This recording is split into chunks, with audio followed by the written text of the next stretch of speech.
শিল্প নিয়ে এবছর সেজে উঠেছে টালা বারোয়ারির পূজা মণ্ডপ। এই বছরে তাদের বিশেষ ভাবনা মধুসদন।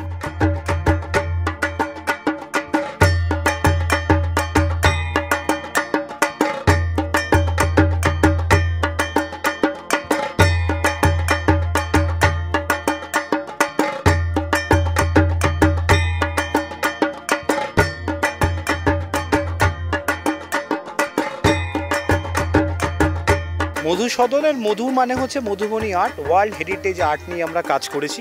আর সদন মানে হচ্ছে অডিটোরিয়াম। আমরা এখানে দুটো অডিটোরিয়াম, একটা ব্ল্যাক অ্যান্ড হোয়াইট এবং একটা কালারের মাধ্যমে আমরা পুরো মধুবনী আর্টটাকে তুলে ধরেছি।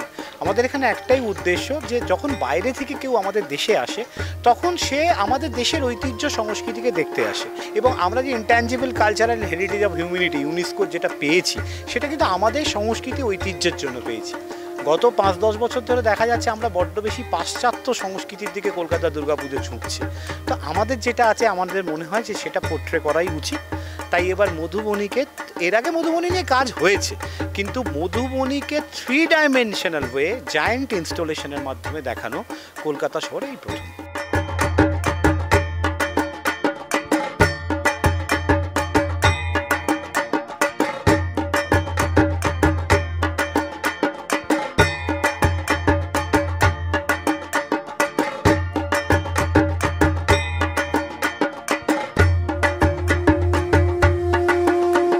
আমাদের 24 তারিখ সন্ধ্যে 7টা থেকে সাধারণ দর্শকদের জন্য আমাদের এবছরে মানে the most colourful Puja of 2025 will open for 24th of September।